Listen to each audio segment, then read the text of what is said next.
Hello, SGD, Sacred Geometry Decoded here, and this will be part 16 in the science of the symbols, and we'll be looking um, at alchemy a little bit more and touching on the Philosopher's Stone. So this is a pretty cool famous image, and well, references to phosphorus, and well, the net might be of interest in here as well. But the Philosopher's Stone is a bit of a controversial one. Again, sort of Hollywood and popular fiction has moved it away from what the alchemists who wrote about it and were talking about it. Now, there is some truth. So the basic story is that it's turning lead into gold, or base metals into gold. Now, I've had some discussions. People say, oh, that's, they've proven that that's impossible. Well, it's not. So what we have is that you can do it. It's at the prohibited, super expensive, and it requires some really advanced equipment, basically a nuclear physicist lab. However, in recent times there has been an even simpler method, but it is possible. So it's not scientifically impossible, and it also, well, there is a possibility. There's no evidence to say that the alchemists of old had a simpler method that didn't require basically a nuclear reactor and all the equipment that goes with it to do it. So, but the possibility remains open, though there is no evidence of it. More than likely, the alchemists who were making gold were making fool's gold of some sort, or fake gold, and again, made a lot of money from that. And that's the important reference to Isaac Newton, and we'll be looking in him briefly. So he's a hero of the materialist sort of modern, science, but it's looked down. It's not looked on well that he was actually an alchemist as well, and he was looking for the Philosopher's Stone. Now this is one of the works of Newton, and again this same reference we saw in Kircher and others, the seven pointed star, for instance, and we can even say this one, the crescent of the moon, the sun in there, Mercury, Venus, Mars is there, and the sun is there, and we also have Jupiter and Saturn, and each of them is surrounded by the same seven symbols, which are also the planets. They also represent gods, and they also represent elements. So before the periodic table, this was basically a form of the periodic table. It's also worth noticing feminine and the masculine as well, so sanguina, and also the references to or phlegm. So the four humours connect as well, and the four elements, earth, fire, wind, and water, is worth referencing. Now that's Newton's. Now historically, so alchemy again is more, in recent years anyway, has been turned into a purely sort of spiritual, mystical thing. Not saying that that's not part of it. It well actually is, if you look into the Hermeticists themselves and the alchemists. However, at the core, at the foundation of it, there are practical aspects, scientific aspects to it. Now, the glass at Chartres Cathedral, for instance, still mystifies now. The light, even on low light, it seems to glow. It's how did they do the optics and all the light from that comes through this glass is still enigmatic. It's amazing. Another example would be the iron pillar of Delhi. Analysis has shown it's got all the impurities that it should rust, but it hasn't. And these are now you also include the marvelous sword makers, metallurgists, or glass makers, dyes, medicines. These were the core aspects of alchemy or chemistry. Alchemy was artificially separated from chemistry. There was just basically a line drawn in the sand with a Royal Society, even though the early days of chemistry were still, in air brackets, pseudo-science. And yet there is a bias, a dogma to, alchemy, pseudo-science bad, chemistry good. Well, if you actually look at the history of chemistry and alchemy, it's an artificial division, and it's also a strong bias against pre-chemist official chemistry. Now, also in Chartres Cathedral, you have this labyrinth. The measures of itself is a lovely set of measures. Even the number of tiles in the labyrinth, beautiful numbers. These harmonic sun, earth, and moon. numbers, also a conversion point between ancient units of measure, but the important feature will be the 112 cogs. Now the labyrinth itself is the same size as a rose wheel, so it's if you were to grip the main wall of Chartres and tip it down, this glass would fall on directly on top of this labyrinth. Geber was we get the word gibberish from Geber. Again, it's been a bit perverted, polluted, biased, but well, Geber, and you see the descriptions of. So the tools they were using, the distillation, coagulation, all these elements is still at the core of chemistry teaching, still to this day.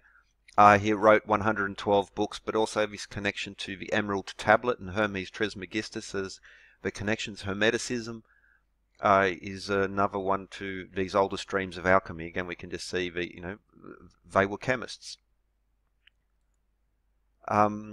The 112 now, the Vesica, this famous, the core of sacred geometry, or really Euclidean geometry, but it incorporates the square root of 3, and the best whole number approximation is 265 over 153. If you add them together, you get 418, this repeated number through various schools, but 265 minus 153 is 112. Now that's important because of a reference to the net. So in John 12, he dragged the net, and there were 153 fishes inside. So a reference to the net, and again this number in the vesica itself in cathedrals, the mandala as they call it, is still used in Christian art.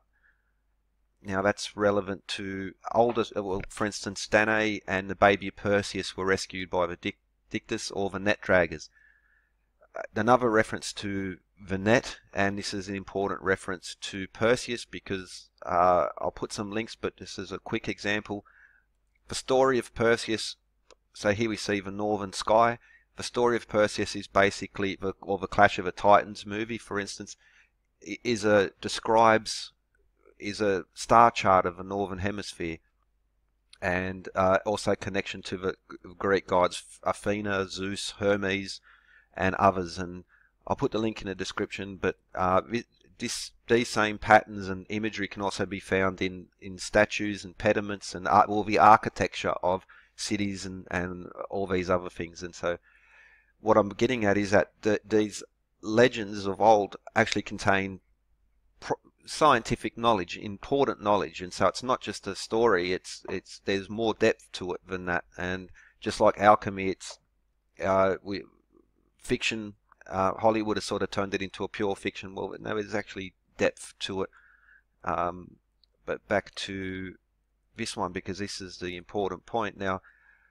So we have references to the net and this 112 and 153. Now, the Greek gods, or the Greco-Roman gods, there's a famous story.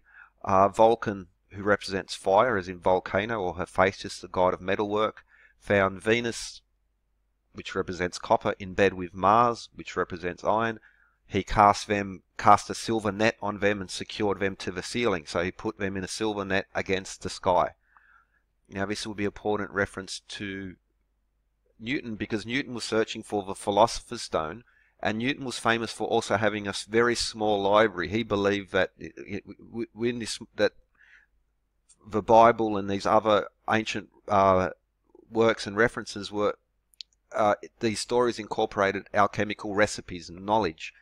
And so, for instance, there was Newton's writings were being rediscovered, and say, for instance, the story of Vulcan, he found Venus, copper, and Mars, iron, and then he secured them in a silver net against the sky. So copper plus iron plus fire, and this was a reconstruction of Newton's experiments. And what we have is this substance called the net, which have this fine silver net sort of structure going through it, and very similar to the story of Vulcan, Venus, and Mars. And this aspect of that these older stories contain information, including alchemical recipes. And so will astronomy as well. Now, began with this image of Kircher was used at the start, and these elements in there. But we have the 7 planets of old, and they also represent all alchemical symbols. And this is a illustration by Dürer, and again we have the same symbols, and we also have the heavens above, the constellations of the zodiac, but also the northern skies being depicted here as well. Now, so Mars, male, god of war, and iron. Ares was another name for him. Venus, also called Aphrodite, the female god. Copper, now hard, male iron, and soft, beautiful copper. And also Hermes, Mercury, and this very curious mercurial metal. Now we can again back to Newton's drawings, and we see these. It's depicted throughout there. But what's interesting is that what we have is like the 7 elements, 7 stars or points around the central one. So 8 altogether. 7 times 8 is 56. But we also have the feminine and the masculine aspect, so 112, which is a nice connection back to these cogs and these other stories, including Perseus and the net. And okay, now Geber, of course. Now back to Mikkelspacher and this image here, and we have, if we consider that in the same way that we has Newton described and these other alchemists, what we have is depictions of gods, but also depictions of alchemical elements, alchemical processes. For instance, the alchemical wedding of sun and moon, or gold and silver, which is represented throughout all of these drawings, and always Hermes or Mercury having this important position at the top of these, also the zodiac around the outside, and of course alchemical symbols. Now this particular one is important because we have fire, air, earth, and fire, Vulcan or Hephaestus, and also we have these symbols around which represent also the gods: Venus, Aphrodite, Mars or Ares, Sun or Apollo, Moon or Artemis, Diana, Jupiter, Zeus, Saturn, Kronos, and they each represent, again, same thing in this drawing. Now that's a nice comparison, because if you go back to the Newton and that concept of these legends containing alchemical, astronomical information, and so we see Venus and Mars there, which is in this drawing. So Mars and Venus and fire. So we see these different same themes repeated. And so this is another illustration, the Philosopher's Stone and the Serpent of Alchemy, 1622 edition of Philosophia Reformata by J.D. Milius. Now I'm not sure of the exact pronunciation, but alchemy, the sun and the moon, but also because in this image what we have, again, this reference to the alchemical wedding of sun and moon, just like in these rebus, and well, Mercury there at the top, the primary material, the basic element of transformation, the compass and the square, and also on the dragon or the serpent, just like in the same imagery, just again slightly changed, but again this union of sun and moon. Now Kirsch's drawing, we have again the zodiac, those element symbols, the zodiac drawn on the sun god Apollo, as where the stars are drawn on the moon goddess. But we have the same theme going on.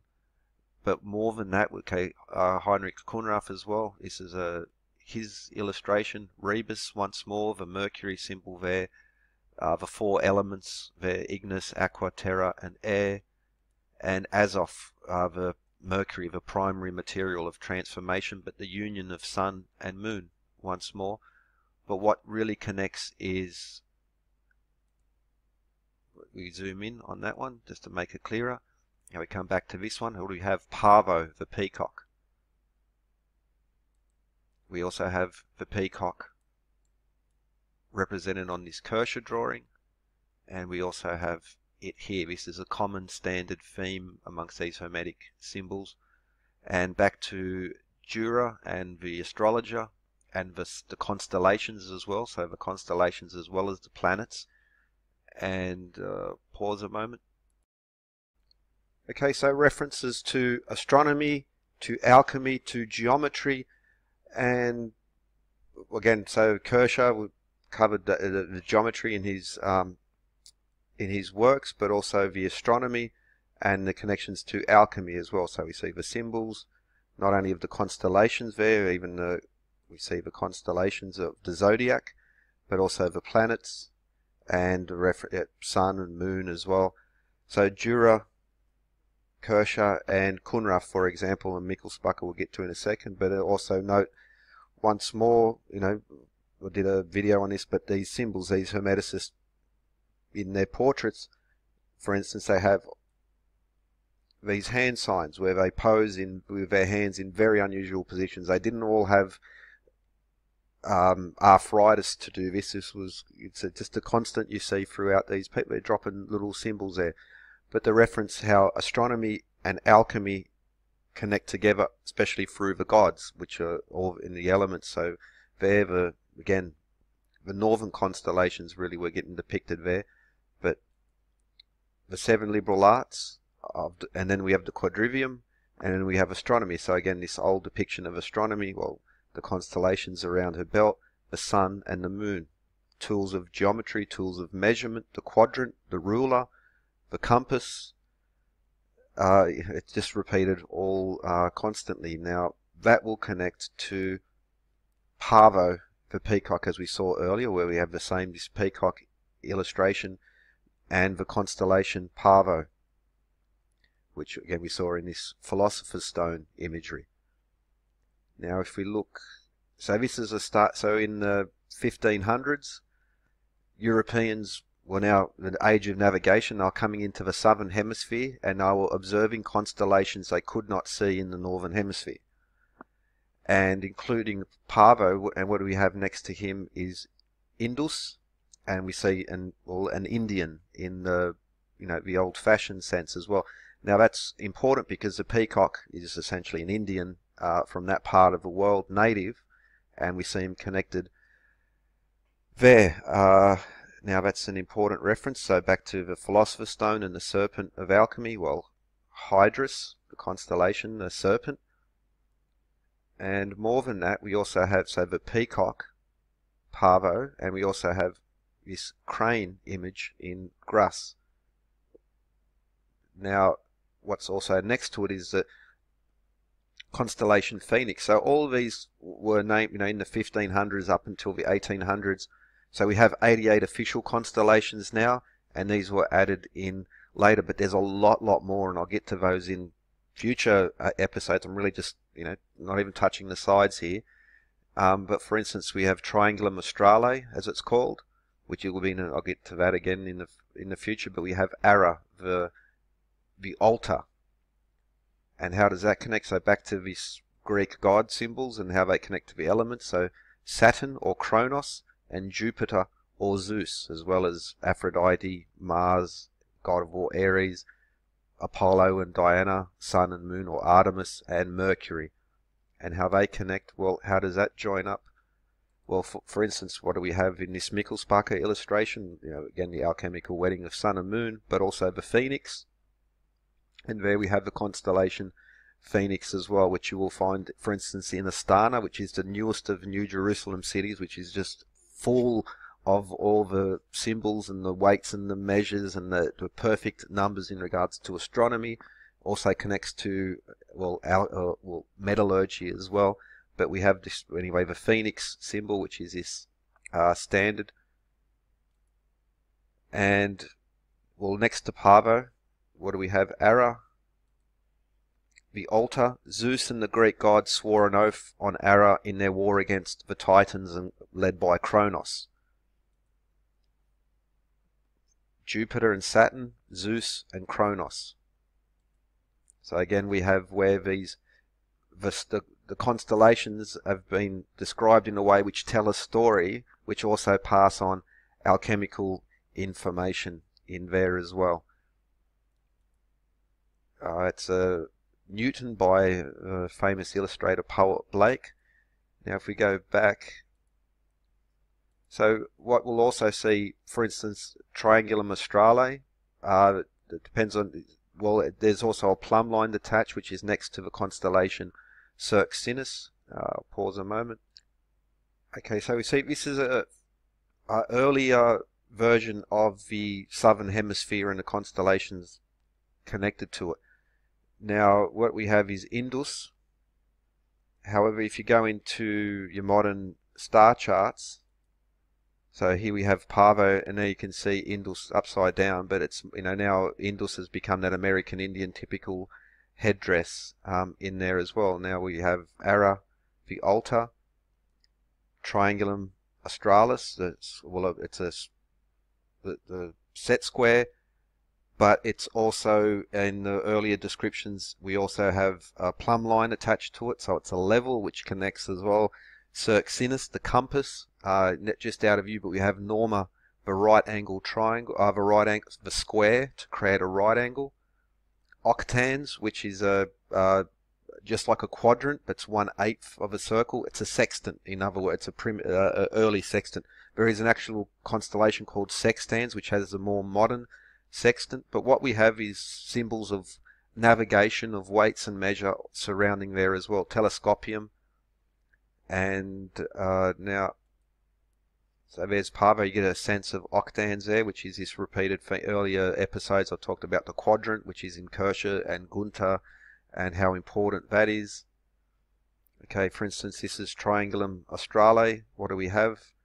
See the plumb line attached to it. It's which connects to the cornerstones and these ceremonies, the Circinus, the compass. And so, yeah, we see Triangulum Australe. Now just to the side would be Circinus, and the Phoenix, and these other alchemical ancient symbols. It's just all bloody there. Now, here's another start. Okay, just off to the side here. So there we have the Phoenix. There we have Pavo. There we have Arrow. Okay, there we get a sense of Norma, the square, the Triangulum Australe, the level, just like in the cornerstones, the compass and square. Where have we seen that? Now, arrow, or you look at a mason board, you'll also see the furnace or the altar being depicted on there, or Libra and scales. Now, Hydrus. Now, Fornax, the early name for Fornax was Fornax Chemica, the laboratory of chemicals. It's even, you can even see it's an alchemical reference. Even the name was alchemical. Horologium, a clock with a pendulum. Pendulum, what can you say? It's, these guys, they just wrote it there for us in different ways, and we've just lost it. And now if I open this one, if I can get that open. No, not that one.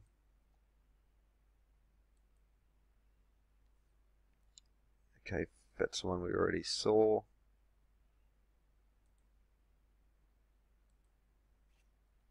Okay, now just expand it a little bit more. And so where are we? So there we have the Phoenix, Horologium, and Pavo there with octans. So there you see the quadrant, essentially. Again, this instrument which we saw depicted in Kircher, and so important to Gunther and to navigation.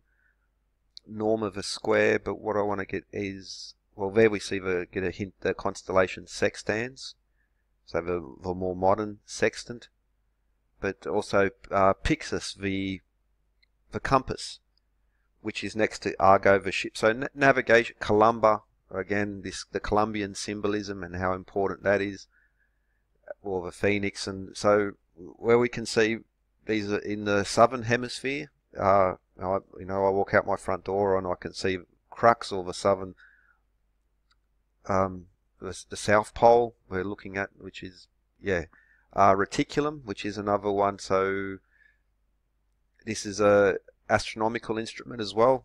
So there's a famous, that's again an astronomical system to observe the planets as well. And so what we get is that just like the ancient zodiac has back to Babylonian times, incorporates all these really important symbols, and in the form of stories we can carry on. And so the legends and stories, the fairy tales, so to speak, actually are instruments of knowledge and a way to memorize and to learn the stars, which is so important to navigation. We even see the square and these other elements of measure. Hermes, god of weights and measure. Thoth, god of weights and measure. Hermes was the god of commerce and the god of travelers. Travelers and commercial travelers need to navigate. How do they navigate? By the stars. And so what we have is just a comprehensive, a beautiful system. And little by little, you can see this in the alchemy, the Hermetic drawings and stories and writings. It's all connected in here. And again, this is really just the tip of the iceberg. Especially we'll be examining this more, and the connections are just undeniable, and this is Hermeticism. This is the alchemical origins of it. Now, from these you can then add ritual and mysticism. Okay, that's not my thing, but again, so much of the so-called Hermetic alchemical information that's being presented is really devoid of information, to be frank, and that's in my opinion, and I believe I've shown it more than adequately, and we've only gone through it really in a short aspect, going through this very quickly. But whether it's the cornucopia, cornerstones, grain, oil and wine, the Greek legends and the Babylonian stories and the Egyptian information, which just simply all connect. And again, this is a foundation of it. And the alchemists of old and people such as Gunther, Mikkelsbacher, Flood, Isaac Newton, even Da Vinci, all put this information in their drawings, and they were scientists of their time, and this is how they passed on the knowledge. And again, it's just by comparing, just by measuring and examining it, you can see it clearly pops up again. There is something to this. And okay, so again, this is just an introduction into that, because I'll be going more into especially the southern hemisphere constellations, and especially how they connect to not only these older alchemical hermetic drawings, but even to Freemasonic and Christian symbols as well. And so with that, hope you enjoyed. There really is a lot more to come, and have a good one.